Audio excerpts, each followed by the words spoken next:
obviously, I know you had to like deal with COVID first off. So how do you think that's affected you? Like I know because I've watched a lot of sports, so like a lot of athletes been affected by COVID. Do you feel like any like residual effects from that? Honestly, not for me. There's actually been a couple girls on our team who've gotten COVID, and none of them have really experienced like side effects after the 2 weeks. The only thing, I mean, you're not working out for 2 weeks, so they just fall a little out of shape. But for me, it was pretty easy to get back into things. Did you have anything like afterwards? Nothing you had to like prepare for like physically, like any new like kind of training exercises or anything like that? It was pretty like standard after the fact. Yeah, so I mean, during quarantine, we were home from late March until late July. So I hadn't been lifting at all at that Okay. time.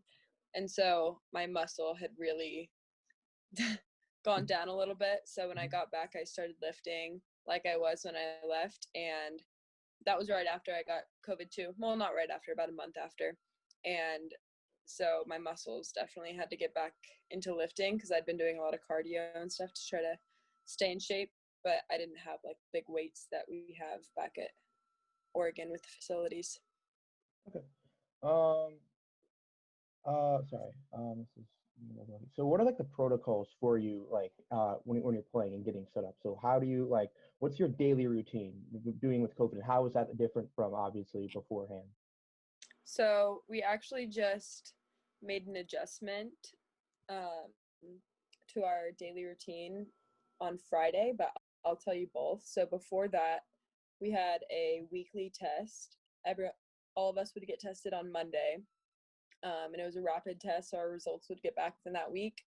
And luckily, no one has come to practice that has had COVID. And so, since we were just doing the weekly test in our county, we still had a restriction. We're considered a close contact sport.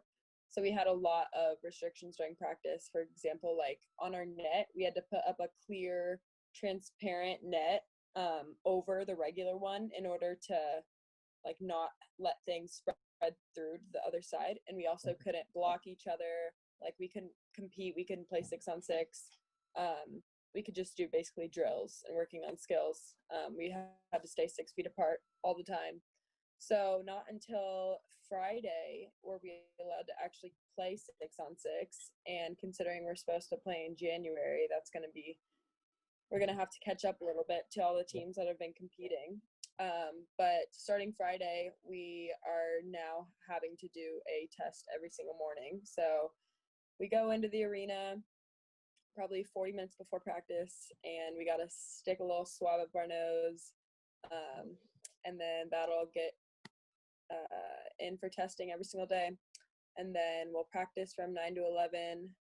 And now we're able to play 6-on-6. So there's less restrictions. We're still not able to give each other high fives, but all my classes are online after that. So, yeah. All right, thank you so much. This has been awesome. Yeah. Is that